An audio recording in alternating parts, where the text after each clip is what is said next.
What if we pair the 16GB RTX 5060 Ti with a 4K monitor to play the latest games? Because why not? Let's find out. To test this, I paired the MSI INSPIRE 2X version of the 5060 Ti with the Ryzen 7 9800X3D CPU as part of the Be Quiet PC build powered by MSI. And we'll be experiencing the games today on one of the best monitors for the job. This is QD OLED 240Hz MSI 272URX. If you are interested in any of the products featured in this video, you can find them on Amazon at the links in the description below.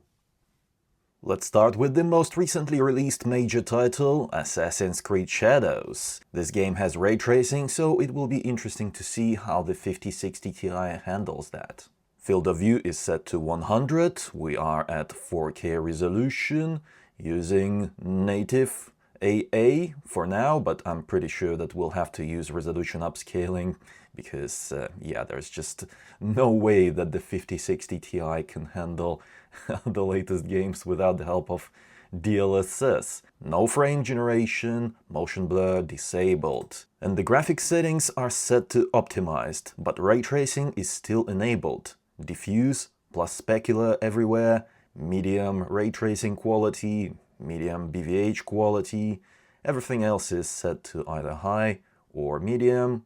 Texture pool size is set to ultra high because we have 16GB of memory here.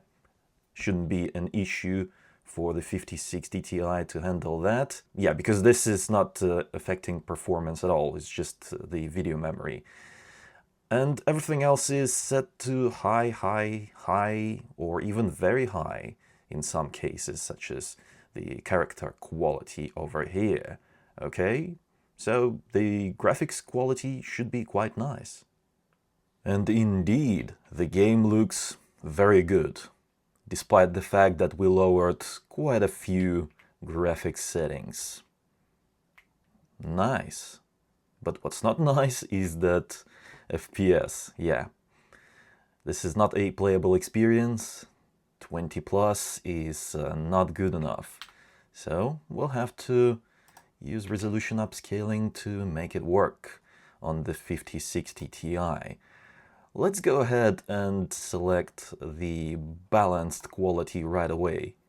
Just like a little speed run, because I'm pretty sure that DLSS quality will not do the job in this game. It is way too demanding. This is much better. You can even call it a playable experience already, but we're still getting like 30 plus FPS, high 30s in some cases, so this is not ideal. Ideally, I want to see at least 60 FPS, although I would still be very happy with something like 55-ish. That would be nice, considering the price of this GPU. After all, it's not a $1,000+ GPU over here, paired with a 4K monitor. Yeah, I think we can forgive it for not delivering the absolute best experience. It never meant to actually be used as a 4K gaming GPU. It's just something that it's capable of doing simply because it has 16GB of memory. Let's lower that resolution upscaling quality a little bit more. We'll set it to performance mode. Oh, look at that. I think we've managed to achieve a consistent 40 plus FPS experience. Yes, indeed. Over here, previously, we've seen something like high 30s. Now, 40 plus all the way. Not too bad, not too bad. By the way, DLSS performance mode looks acceptable, especially since this is a cheap GPU for 4K. Yeah, I can accept it, and it is looking much better than native 1080p. I'll tell you that. It's definitely looking much, much better. So it's a better, more pleasant experience, which is the entire point of this video, just to demonstrate that you can have a pretty much very good time using a 60 class GPU on a 4K monitor and still play the latest games. Of course, compromises have to be made, because even with optimized graphics settings and resolution upscaling, we still can't get that 60 plus FPS out of the game. But this is a very GPU intensive game, so we'll have to see other games to make a conclusion, informed conclusion, and I'm pretty sure that we can find quite a few games that will run perfectly fine on the 5060 Ti. But even this experience is okay. It's not perfect, but considering the price, I can accept it. I mean, it's completely playable. The only problem is the image fluidity. So we can actually try and fix that by using frame generation. Let's see, where is it? There it is. Let's use frame generation. All right. Now we're getting well above 60 FPS and the image on the screen feels nice and fluid. And the controls, they feel responsive enough. In this kind of game, I'm okay with a little bit of latency because it's not a first-person shooter. We don't need like crazy responsive mouse movements over here. And if you're using a controller to play this game, you will not feel this at all. So this is acceptable, I would say. Note, I'm not saying that this is perfect. I say that this is acceptable. I could play this game like this, no issues. You can get used to this, yeah? Once more, considering the price, it's not a $1,000 GPU. And the image quality obviously is not perfect, but it's good enough. It's good enough to actually enjoy the game.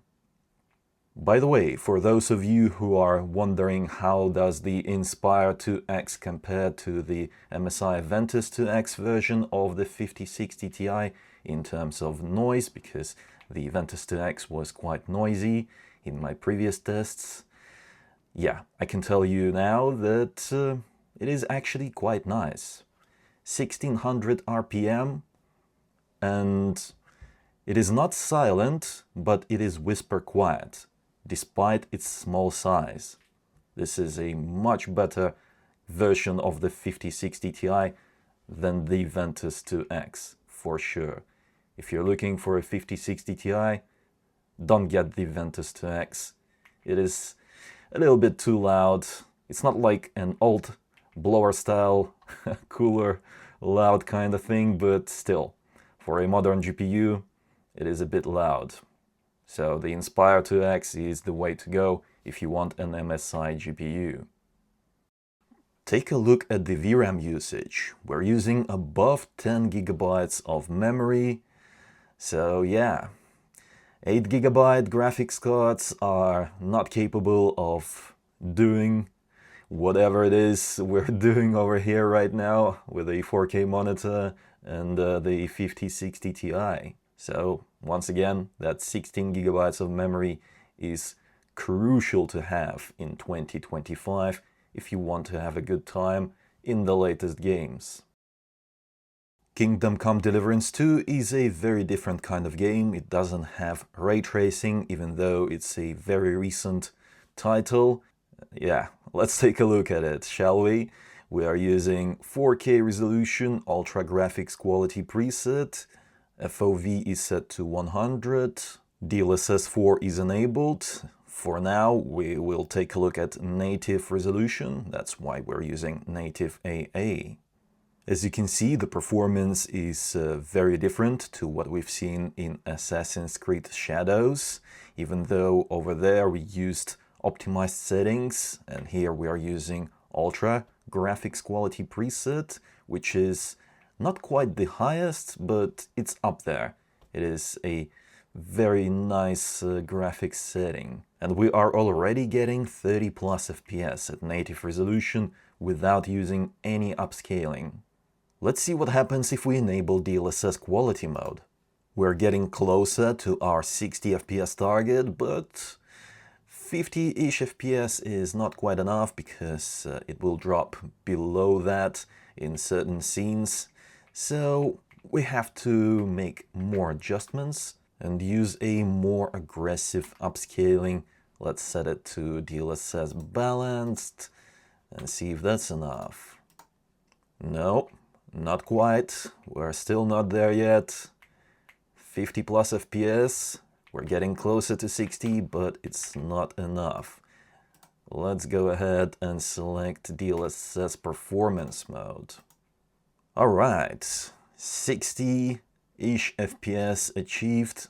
However, we still have to check if there will be a lot of drops below 60. Let's enter this fort and see if it will drop. Oh, yeah, 53 FPS over here. Yeah, it's not perfect, so it's not the perfect 60 FPS experience, but it is quite good. I am quite happy with what I'm seeing on the screen right now, but it could be better. That said, this is still a perfectly beautiful experience. DLSS 4 performance mode looks quite nice on a 4K screen. Yeah, it is much better than DLSS 3 performance mode ever was. This is a perfectly good experience. You could play this game like this already and enjoy it if you're okay with dropping to around 50 FPS from time to time. But if we want a consistent 60 plus FPS, we can lower the graphics quality to high. Let's go ahead and do that. DLSS is still on performance mode at this point. And check it out. 80 plus FPS. Very fluid image on the screen. This is very nice indeed. Sometimes reaching 90 FPS. And the graphics quality on the screen is still quite nice. I mean, there's nothing wrong with using the high graphics quality preset in this game. It is perfectly beautiful to look at. Even the foliage in the distance looks quite nice. Still, the trees are there. They look high quality from where I'm standing. The only thing that I can spot right away is probably that grass is not as high quality as it used to be because of the reduced draw distance, but the overall landscape still looks beautiful. And since we have such a high frame rate, we could actually increase the resolution upscaling quality to balanced to enjoy a crisper image. Yes, yes, yes, 70 plus FPS is still on our screen, and that is good. It means that we will still be able to maintain that 60 plus FPS consistently in pretty much any scene in the game, at least in the scenes that I've witnessed so far. I'm still playing through this game. I haven't beaten it yet, but I will. I am very much enjoying this game, and if you haven't tried it yet, I highly recommend it. Just out of curiosity, let's check if we can get a playable experience using the DLSS quality mode. Yeah, it is very much possible. 60 plus FPS, and the image looks absolutely gorgeous. The level of detail produced by using DLSS quality mode on a 4K screen is incredible. Yes. Even in this location, we're still maintaining 60 plus FPS, so that's good. All right. Yeah. You don't even have to use DLSS upscaling performance mode.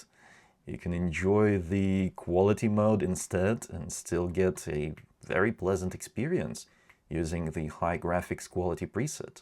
Although be prepared that in some scenes FPS will drop below 60, but I think it's fine. If it rarely happens, it's not a big deal.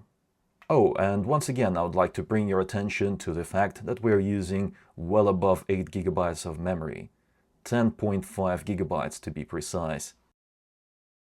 Next up is Cyberpunk 2077. Let's take a look at the performance using the high graphics quality preset, which in my opinion is the best way to play this game because you're still getting very high graphics quality while enjoying higher frame rates. Let's go ahead and select DLSS, native resolution. Okay, FOV is set to 100 and I'll turn off depth of field, film grain and motion blur. Anything that makes the image unpleasant, I'll turn it off. Despite the fact that this game has been around for quite a while, it is still quite GPU demanding. As you can see, we're still getting like 30 plus FPS using native 4K resolution. So the 5060 Ti will not be able to run even some of the older AAA titles at 4K native. Let's take a look at the DLSS quality mode. This is 1440p upscaled to 4K.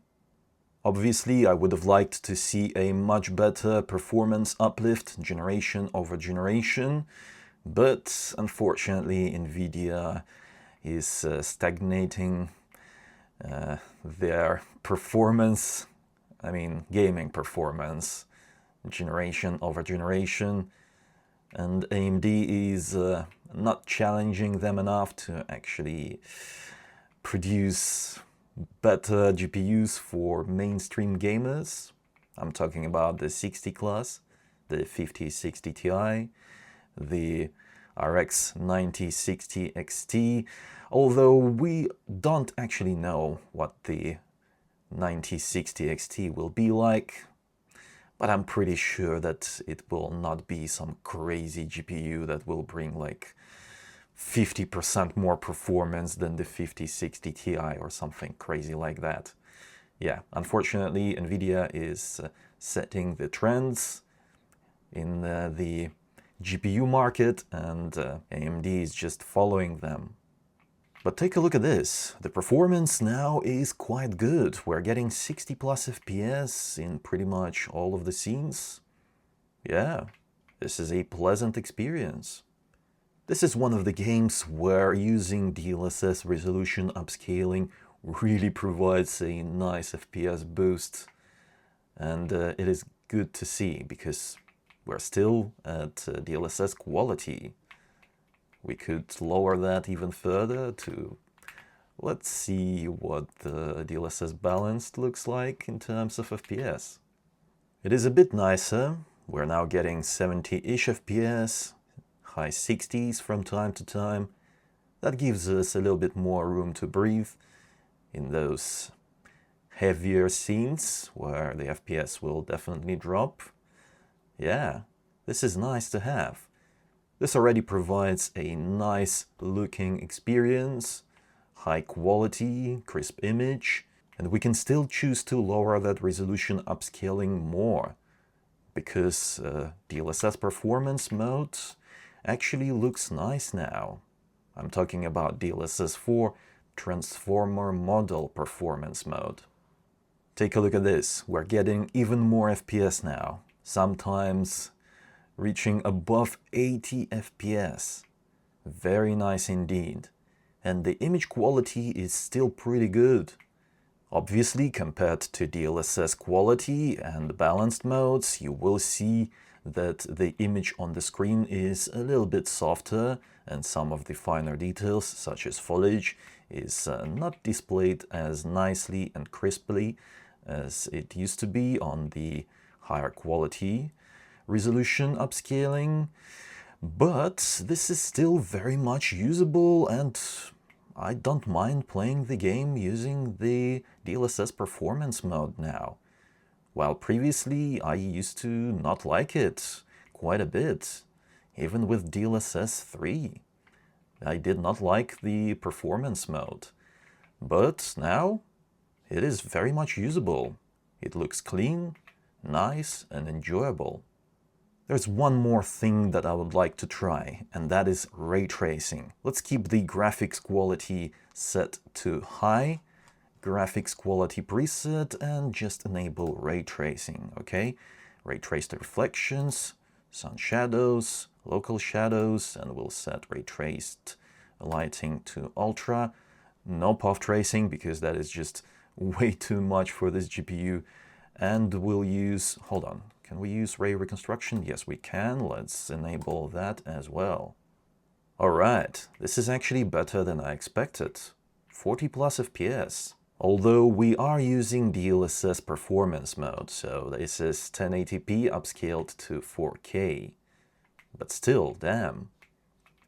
40 plus FPS with pretty high ray traced effects. Yeah, this is nice. I think we can lower that ray traced lighting quality to medium to get us a little bit more FPS. That did not provide us with a massive FPS boost. It is a little bit better, but nothing game-changing. We're still at 40 plus. So I guess we could actually use a lower resolution upscaling quality. Let's see. Let's try the ultra performance mode. This is 720p upscaled to 4K. Okay, now we are actually getting 60 plus FPS. But because we are upscaling from such a low resolution, yeah, DLSS just doesn't have enough pixels to work with, and that results in all sorts of visual issues, especially around the edges of the characters. There's just that sizzling happening because DLSS cannot resolve those pixels correctly. It cannot predict what's behind those edges, and that's just leaving those pretty nasty trails around the character's edge. That's not nice. I don't like this. Unfortunately, the 5060 Ti is not quite powerful enough to provide a pleasant ray tracing experience in this game when paired with a 4K monitor. Yeah, that is a shame. Although we could still kind of check out what ray tracing is all about using DLSS performance mode, which looked quite nice. And that provided us with 40 plus FPS. I guess it can be considered playable. I don't enjoy that frame rate, but I don't know, maybe you will. At least now we know that it is possible to at least check out ray tracing in this game using the 5060 Ti. But there's another thing I'd like to try. Let's set the graphics quality back to high. So no ray tracing, DLSS to balanced. Yes, DLSS to balanced. Now let's go for the performance mode because that looked quite nice. Let's go for the performance mode, and I want to try frame generation now. Let's go for the 2x frame generation mode because in my opinion this is the only reasonable way to actually use frame generation. The 3x as well as the 4x modes are producing just a little bit too many visual issues. The 2x mode is actually perfect in terms of the image quality and image fluidity balance. It's not causing the image to produce any sort of horrible visual imperfections. They're still present, especially because we are using lower resolution upscaling quality at this point, DLSS performance.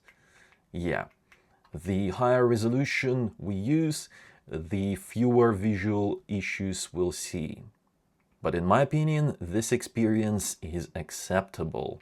The image fluidity is very nice, above 100 FPS. So this is a high refresh rate territory already. And yeah, it's quite amazing that we could achieve this with the 5060 Ti. But once again, we are using well above 8 GB of memory. Even to do this, 8 GB graphics cards are truly dead. even though this game has been around for quite a while. If you want to use the latest Nvidia features such as ray tracing and frame generation that require additional video memory to run, then yeah, 8 GB is simply not enough. Because take a look at that. We're getting close to 9 GB right now. Okay? So there you have it. If you want higher frame rate, you can use frame generation to increase that. But this is not a tool to increase performance. This is a tool to increase image fluidity. That said, the control's responsiveness feels very nice indeed. There is no lag. The mouse movements are nice and precise. If you would like to see me test the 5060 Ti in some other games, then let me know in the comments below. And in conclusion, I guess I can say that the 5060 Ti 16 GB model is quite an okay choice to be paired with a 4K monitor. You can still enjoy the latest games on a 4K screen at quite high graphics quality settings, thanks to DLSS resolution upscaling, but in some cases frame generation is required to smooth some of those edges, as we've seen in Assassin's Creed Shadows. Still, I think it is quite impressive to see that a graphics card that was never advertised as a 4K gaming GPU can actually deliver a pleasant experience on a 4K monitor. That is quite nice. Furthermore, after spending the day with the MSI INSPIRE 2X, I can say that I like it. It is nice and quiet, it is compact, definitely better than the Ventus 2X version. If you enjoyed this video and found it helpful, then reward my work with a like, it helps out a lot, I appreciate it. And subscribe for more if you haven't already. And by the way, if you're interested in any of the products featured in this video, you can find them on Amazon at the links in the description below. It was iVadim. Until next time.